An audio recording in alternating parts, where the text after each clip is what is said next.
Welcome to the Best Interest Podcast, hosted by Jesse Kramer, where we discuss today's best ideas in personal finance and investing. The Best Interest is a personal podcast meant for entertainment purposes only. It should not be taken as financial advice and is not prescriptive of your financial situation. Here's your host, Jesse Kramer.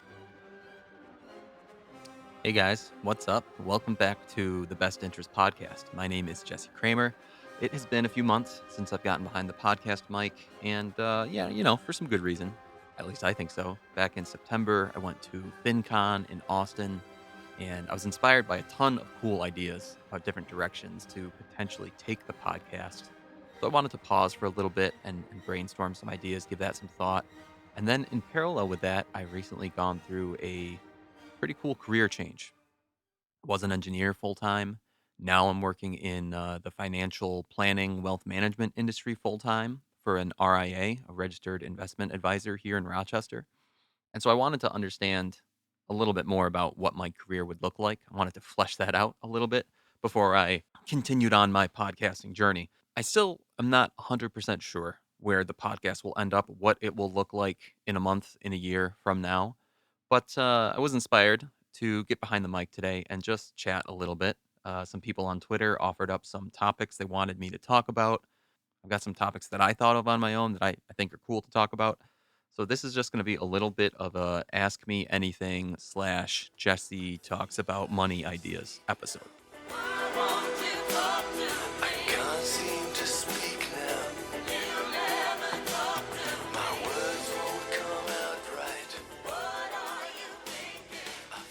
Okay. Topic one, inflation. Inflation is the headline du jour. Everybody's talking about inflation. Inflation numbers for December came out. I think they were maybe around 7%. And that means year over year, about a 7% growth. If you compare December of 2020 against December of 2021, the CPI, which is the Consumer Price Index, grew by about 7%. Yeah, personally, I see it. My grocery bill is up. My gasoline bill is up. Outside of that, I'm sure there are expenses that are higher than last year. They're a little bit hard to see. They're not quite as noticeable. So the CPI, though, it measures a basket of goods. They say they look at the prices for a whole bunch of different goods, and the weighted average of those cost increases is about 7%. So some things in the basket are way more affected than other things in that basket. A good example would be housing and cars. So housing and cars right now, if you compare their prices to December of 2020, they are way higher than just 7% above where they were last year. So if I were buying a house right now, which I'm not, then inflation would have an extra large effect on me. If I were buying a car right now, which I'm not, but I might be soon, then inflation would have a heavy effect on me. So it really depends the way inflation affects you personally. It really depends on what you're spending money on right now. It takes all of my money just to eat and pay my rent. I got the blues. Got those inflation blues. Next topic, the 2021 stock market. So 2021 was about a 90th percentile year in the stock market, no matter how you cut the cake, whether it's overall returns, whether it's the lack of volatility, whether it's the lack of any big drop, any big decline in the market. 2021 was a 90th or 95th percentile year, a great year. And it was a great time to be an investor. I mean, right now, the economy is hot, unemployment is low, businesses are thriving, right? Their earnings, business earnings, corporate revenues for 2021 were at historic highs. The Federal Reserve policies are certainly helping that right now. But if you're not aware, there's strong speculation that those policies might soon reverse or might soon change. What are those Federal Reserve policies? So right now, it's very easy to borrow money at low cost. The Federal Reserve sets that rate, and then banks fall in line underneath or above that rate. Okay, so what does that rate mean? That rate means it's very easy right now to borrow money for next to no cost. And for that reason, it's hard to find a good investment return right now from one of those low risk assets, something like a treasury bond. If you wanted to go out and buy a treasury bond, you would get something like a 1 year or a 1% annual return for a 10-year bond. In fact, I can look it up right now. Right now, the 10-year treasury is yielding 1.793%, about 1.8% per year. So that's the risk-free. That's the 10-year risk-free rate. I know that the more commonly quoted risk-free rate is for the 3-month treasury, and that right now is at about 0.12%, a tenth of a percent, 12 basis points. Okay, so it's hard to find a very low risk investment right now that has any sort of good return. Plus, it's easy right now to borrow money at a cheap rate. So those two facts are intrinsically tied together, right? They have the same cause, which is the Federal Reserve's interest rate policy. And those two facts are also both leading investors to pour more money into the stock market. Okay. It's easy to borrow money for cheap, and it's hard to find a low risk investment. Therefore, more money is getting poured into the stock market. And that's why stock prices go up. But it's also why, in the long run, stock returns don't look that appealing because the stock prices are so high. Part of investing is finding assets that will return a good yield over the long run for a reasonable price. Now, stocks, companies, businesses, they might have strong revenues for the next 5, 10, 15 years. But if you're overpaying for them today, then that investment isn't that good. The metaphor that I'd like to use is let's think about cars. A Honda Civic is a great car.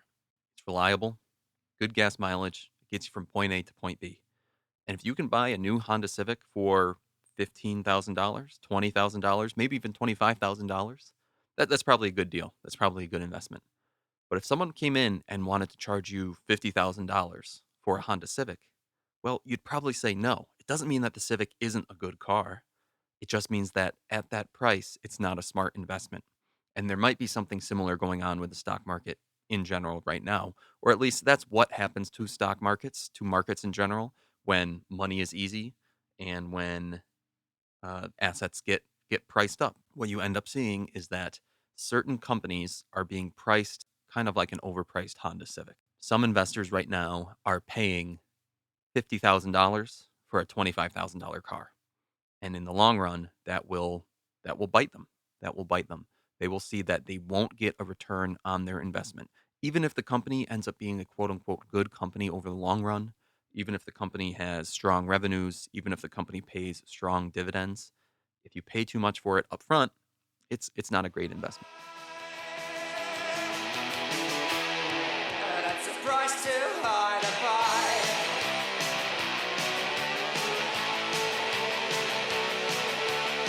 A price too high, a price too high. A price too high, a price too high. A price too high, a price too high. A price too high, a price too high. Okay. Well, what happens if the Federal Reserve reverses some of their policies and they increase interest rates? Now, that's something that we hear might happen in the next few months.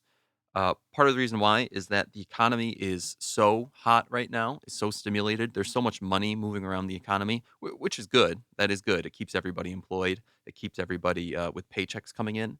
It's also one of the causes of high inflation. The Federal Reserve wants to help us on the inflationary front. One thing they could do is increase interest rates, right? It makes it harder to borrow money. It's more expensive to borrow money. Businesses in general slow down, the economy slows down a little bit. You don't want to have a hyperactive economy. So if the Federal Reserve reverses some of those policies, if interest rates go up, we will likely see money leave the stock market. Businesses will have lower returns in the future. They'll have lower revenues in the future. New issuances of treasury bonds will become more appealing because the interest rates are higher. There'll be a higher guaranteed return on those treasury bonds, giving stocks more competition for investors' dollars. Less demand for stocks will lead to lower stock prices. But lower stock prices, if you zoom out 10, 20 years, lower stock prices will tend to lead to better stock returns because investors will be paying a more appropriate price for those stocks today. So, in the short run, we're inclined to feel like a hike in interest rates is a bad thing. We're going to see our investing dollars go down. Uh, Headlines will have a big frowny face on them, but that's just a short term thinking. In the long run, it's likely a good thing. In the long run, it's likely going to stabilize the economy. Hopefully, it will reduce inflation.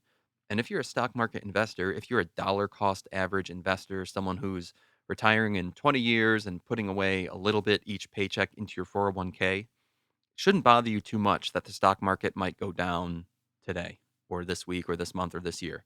Right? Your goals are 10, 20, 30 years out in the future. You wouldn't mind a lower stock market right now. So, if that happens, if the US Treasury or I'm sorry, if the US Federal Reserve lowers interest rates, don't be surprised if stocks fall in 2022. This isn't a macro prediction, right? A million different things could happen. But this is just one potential cause and effect that sounds like is likely to happen in 2022. But don't look at that as a bad thing, right? Keep a long term view. It's just part of the process. I like thinking about new fun analogies, kind of like my Honda Civic analogy and fun metaphors. And one thing I think about is the fact that we've had 12 years of mostly sunny, beautiful skies in the stock market. It's been a gorgeous day. A change in Fed policy, it might bring about a rainstorm for a few months or a year or a couple years. I don't know, but it might get a little stormy. But then I ask myself, is a storm so bad? I don't think so. It's a storm is normal. The rain brings new life with it. So just batten down the hatches, make yourself a cup of tea, ignore the gusts of wind outside, ignore the shower, the rain showers battering your windows, because we know that in a bear market there will be plenty of blustering and fear, right? With a bear market comes all those negative headlines, with a storm comes some wind and some rain. We'll just ride out the storm because tomorrow the sun is probably going to come back out.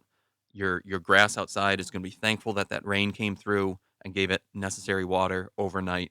It's just the weather. It's just part of the weather. It's part of the natural cycle of weather. Just like bull and bear markets are part of the natural cycle of capital markets. It's all part of the process. Riders on the storm. Riders on the storm. Into this house we're born. I was asked to talk a little bit about international and emerging markets, or I guess what my personal views are on international and emerging markets. So, if you didn't know, you can probably find an index fund wherever you invest, and that index fund will specialize in international and or emerging markets. The international term sometimes refers to anything that's outside of the US but is a relatively developed economy. Think something like England, Japan, Germany, most of Western Europe falls in that boat, Canada. And then maybe they contrast that with emerging markets. Emerging markets are newer economies, something that maybe 50 years ago was still part of the third world, and 25 years ago was getting itself out of the third world, and now is that economy's trying to find its way into the first world.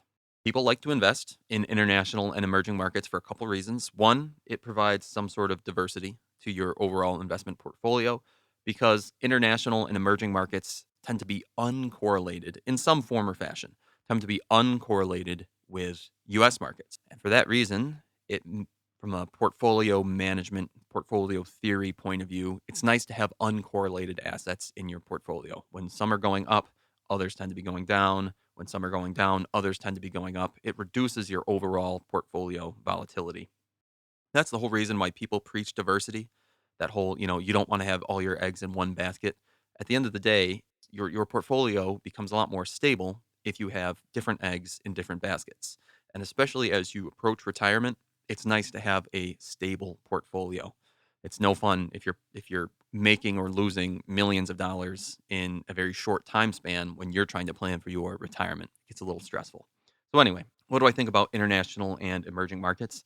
Yes, some of my investing dollars are in an international stock index fund for the reason that I laid out before. It's part of a diverse portfolio construction.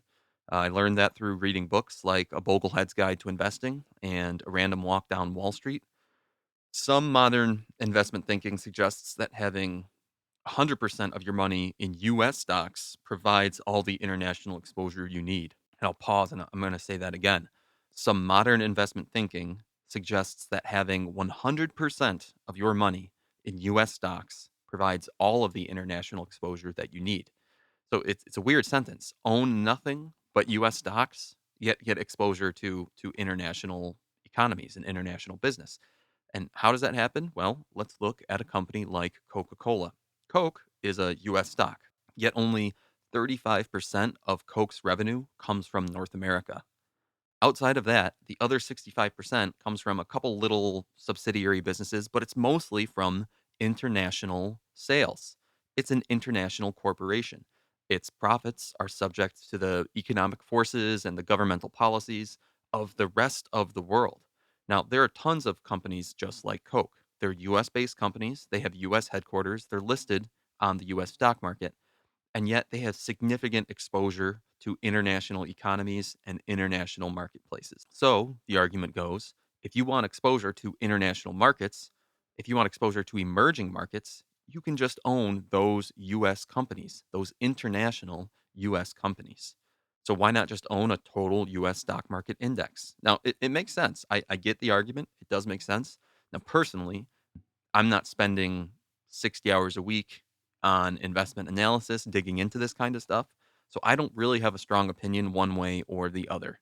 That is to say, if you want to get international exposure, I don't have a particularly strong opinion between owning an international fund versus owning a US fund that has international companies in it. I'm just trying to understand the arguments and describe to you guys listening what those arguments are. Personally, I am content with my strategy, which is owning an international stock index. That fund owns German based companies and UK based companies and Japanese and Korean, and it owns all these companies that are based in those other countries outside of the US. I also own a US stock index with companies just like Coca Cola inside of it, where I'm getting additional international exposure. And at the end of the day, I think it's an interesting argument, or if you want to call it a debate, sure, go ahead, call it a debate. But I'm not sure it's that fruitful of a debate. I think we're splitting hairs. If there's a difference between the two strategies, I think it's probably a small difference. And I think both strategies will likely provide the long term investing success that you're hoping a diverse stock portfolio will provide. It's gonna take a lot to drag me away from you. There's nothing that 100 men or more could ever do. I bless the rains down in Africa. Gonna take some time to do the things we never had. Okay, next topic. Yes, I wanted to touch on my career change a little bit. Pretty exciting. It's not, it's exciting and evolving. So for the last 7 years, I was a mechanical engineer working on satellite telescopes.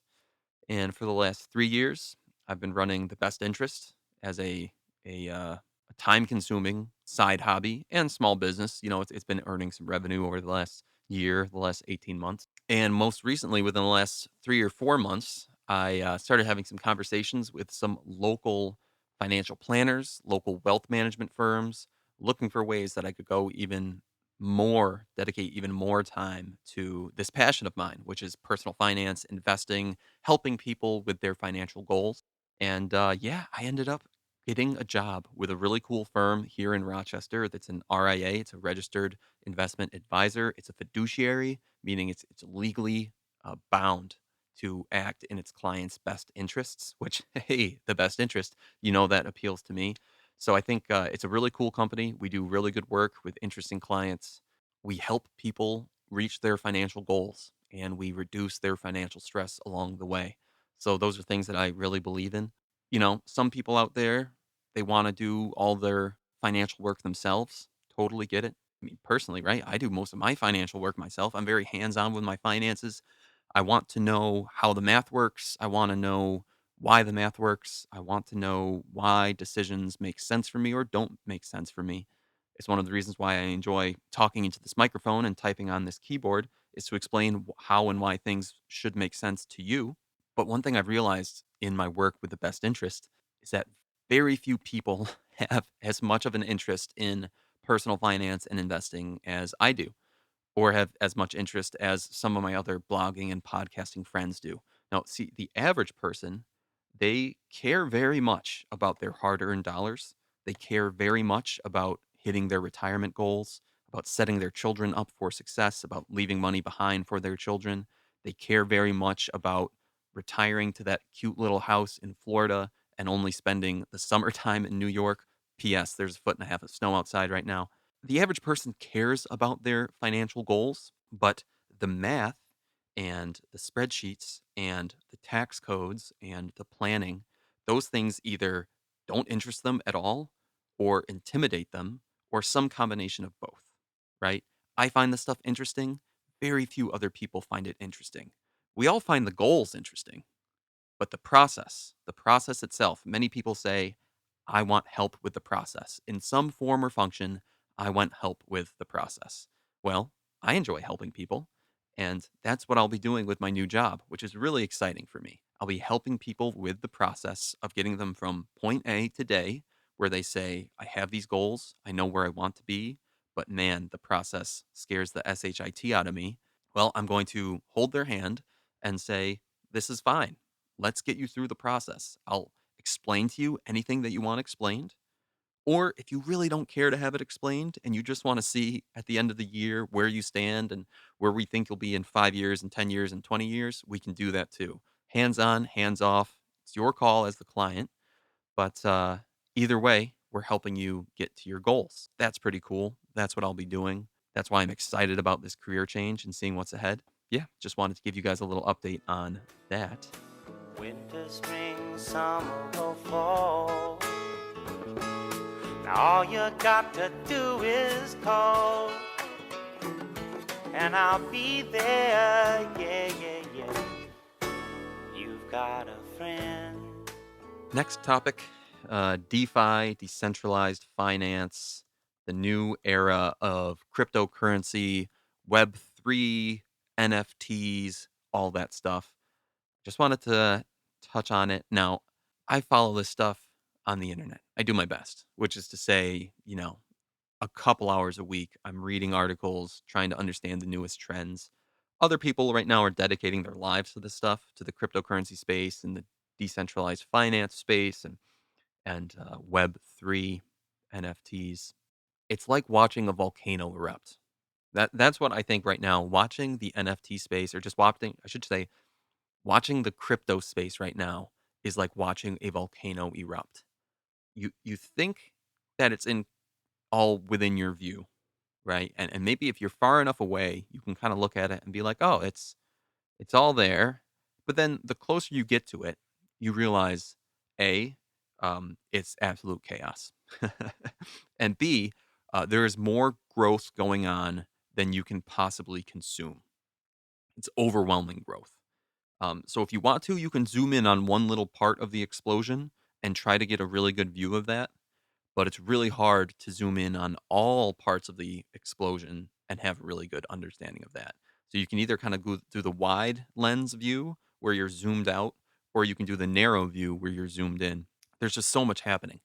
And from that point of view, it also means, in my opinion, that there's plenty of opportunities for some legitimate projects.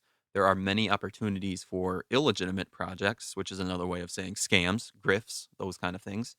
Um, so it's just confusing. It's just a confusing space. It's something that I'm watching, but I have no monetary interest in. I don't, should I buy an NFT? Should I buy a bored ape? Some of you right now might not know what a bored ape is. A bored ape is how do I even describe what a bored ape is? I'm not sure I can. Just Google bored ape yacht club. So anyway, bored ape yacht club, NFTs. People are spending $500,000 on an NFT, a non-fungible token of an ape, of a picture of an ape. And there's side effects to it. You get access to this club, you get some exclusive things on the blockchain. And on the one hand, I look at it and say, okay, it's kind of like being a member of the Pablo Picasso art club. Pablo Picasso, he only made a limited number of paintings. And if you own the painting, well, you can be in a club with other people who own paintings, and it's probably pretty cool. But with NFTs, it's just it starts to boggle the mind because you can say, oh, well, why doesn't another Picasso come along in NFT space and make their own apes, which, by the way, tons of people are doing. And it reminds me in some way of the car industry. In the early 1900s, there were like hundreds, if not thousands, of individual car companies all around the United States. There was the Rochester Car Company, and then there was the Greater Syracuse Automobile Company, and Buffalo had three, and all these different car companies of people legitimately trying to build a better car. Capitalism at work, business people, entrepreneurs wanting to build cars to fill the consumer need. By 1950, there were basically three big car companies in the U.S. and they dominated the U.S. car industry for decades. There was General Motors, Ford, and Daimler Chrysler. That's it. That's it. Three big car companies. Everything got consolidated.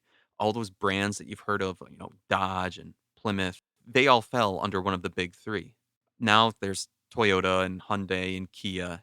There's some new kids on the block, but still, you have something like 10 car companies in the entire world, or 12 major car companies in the entire world.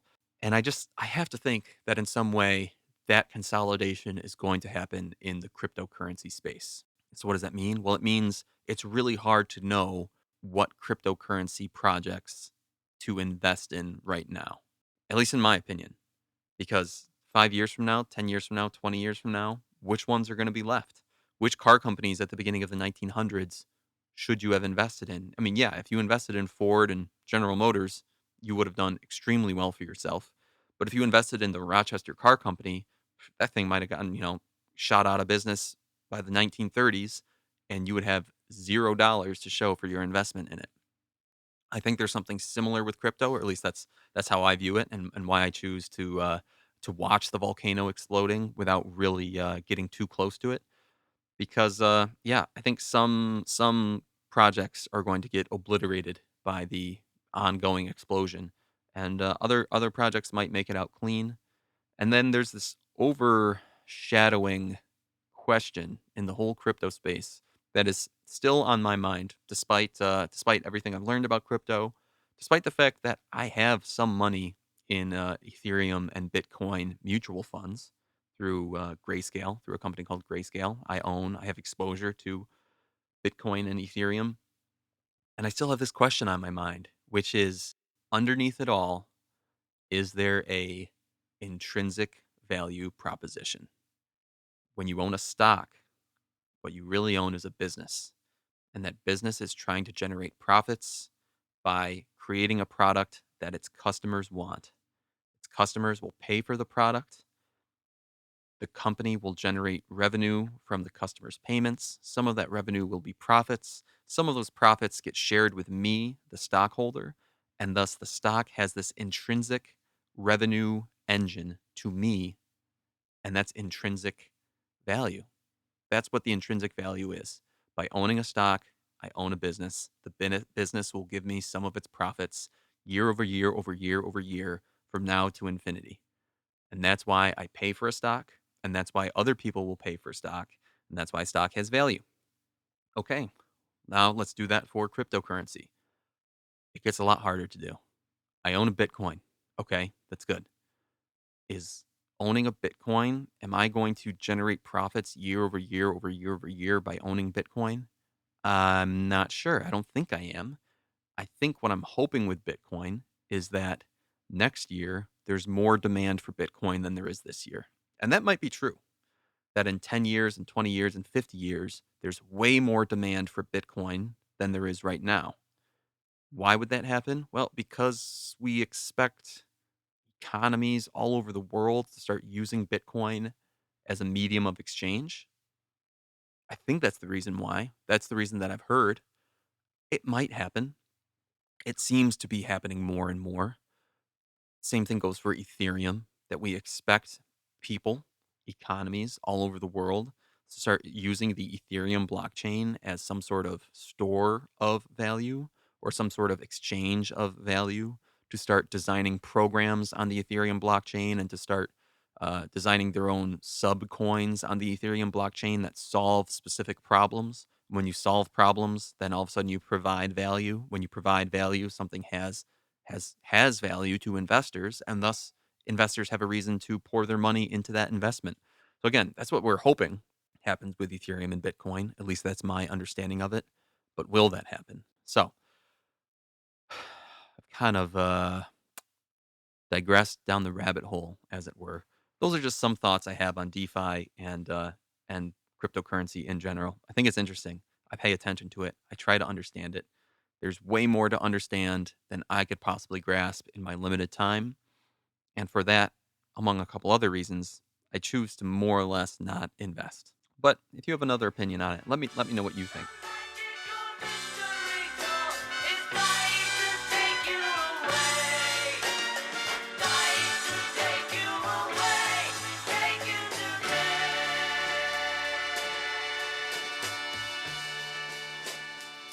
My friends over at TikTok Life, cool blog, by the way, TikTok Life. If you haven't checked it out, Jenny and Chris, they're young.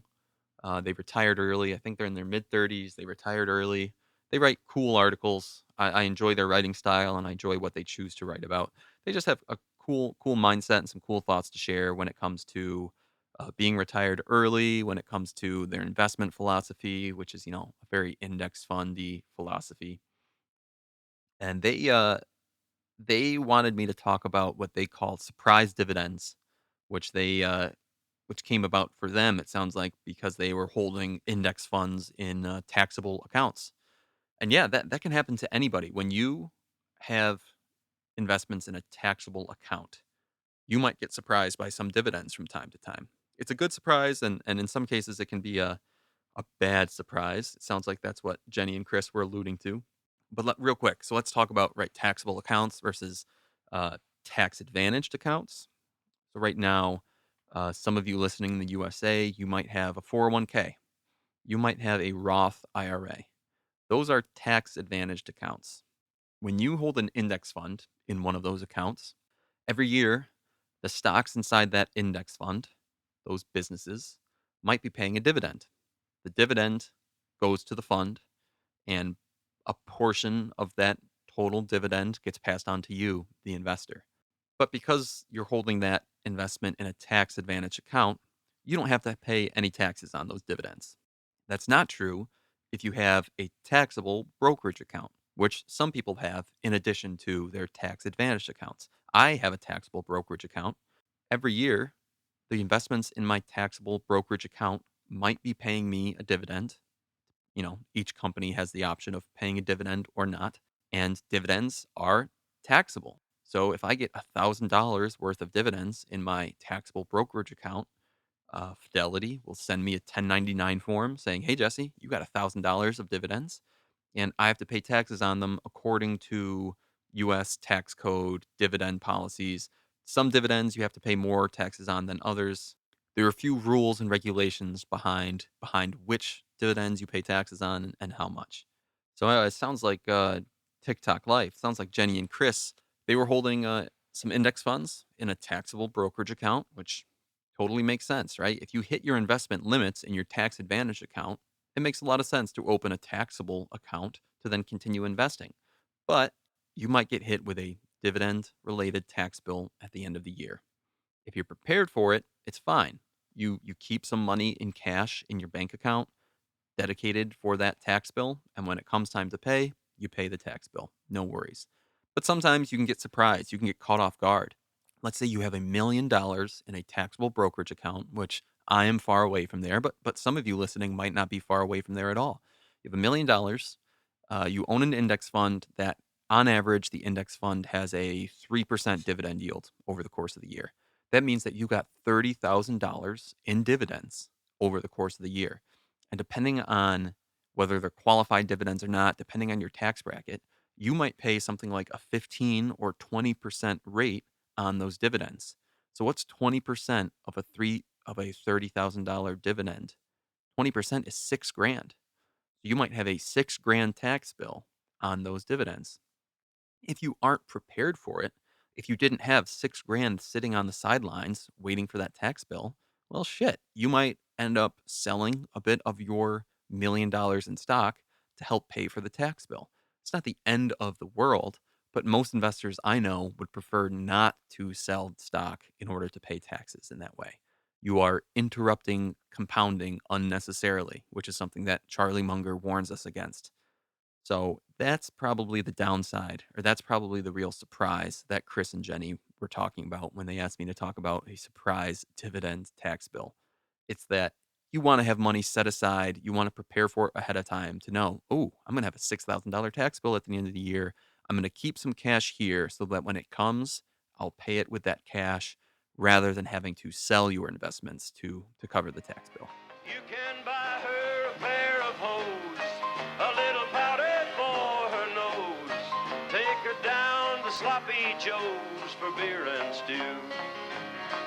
Them are the facts. After tax, you can dream about What else? What else? vacation. Recommendations? Any other thoughts? Random stuff from my personal life. I'm using an app called Noom. That's pretty cool. Noom. Noom. It's a diet app. It's helping me make better food choices. It's encouraging me to track my weight day by day with the goal of being healthier. Well, first off, just over the long term, being healthier and looking good on my wedding day. Getting married in September of 2022. Pretty excited for that. We're wedding planning right now. Wedding planning is quite involved if you haven't done it yet. But anyway, I'm using this app called Noom. Not sponsored by them at all, but so far it's good. I enjoy the app. Uh, their whole thing is helping you with psychology, helping you with the psychology of food choices and all that jazz. And I'm a big psychology guy. I enjoy reading about psychology. I think there's a huge aspect of psychology in personal finance and investing, right? Our brains are so much more important than we maybe think they are. Or if you think your brain is important, you're probably underestimating its importance. So anyway, Noom helps my brain make better decisions with food. So far, so good. So far, so good. Down a few pounds since starting it, and just got to stick with it. Keep on keeping on. It's a long term journey. And yeah, it's actually funny. There are so many parallels, I think, between food and dieting and weight loss. So many parallels between that and personal finance and budgeting and investing. And anyway, it's cool. It's helping my brain. It's helping me. It's helping my health. Right at the end of the day, an investment in health. It's hard to beat an investment in health. Would you rather be a billionaire who dies at 40 or a comfortable middle class, potentially millionaire who dies at 90? I think everybody would probably choose to die at 90. But anyway, that's just an opinion. Noom, Noom, interesting app. Check it out. Other stuff. One article that I read a few weeks ago that I've really sent to a lot of people, shared with a lot of people, is called No More Side Quests. It's by a guy named Josh Brown who runs Ritholtz Wealth Management. If you're a money nerd, you might know Josh Brown. If you're not a money nerd, you might not have heard of him. But I'm going to link that article in the show notes. I highly recommend. I think it's probably a 5-minute read. No More Side Quests. And then also, a lot more people have heard of Morgan Housel, who wrote a book called The Psychology of Money. Morgan recently wrote an article called "Does Not Compute." That was really good, and it's been shared around a little bit. I found out about it because other people were sharing it. And the idea behind "Does Not Compute" is that when you look at the world in general, and when you look at investment markets specifically, there are some things that are going to be so irrational that it does not compute for your rational mind. And your first instinct, the first instinct of all humans, speaking of psychology, when something does not compute to our rational minds, we reject it and we say, you know what? It's clearly irrational. I don't get it. It must be bullshit. Morgan's argument in this article is that just because something does not compute with you doesn't mean that it's wrong. It might mean that the world is irrational. That is the way the world is. And you're better off trying to understand that irrationality than rejecting that irrationality. Because at the end of the day, the irrationality is real. You can reject it if you want, but it's kind of like an ostrich sticking its head in the sand. We know it's not rational. We know it does not compute with our rational minds, but it's still real. honest. You're better off accepting reality for what it is than rejecting reality for what it isn't. So, anyway, I'll link that as well. Does Not Compute by Morgan Housel.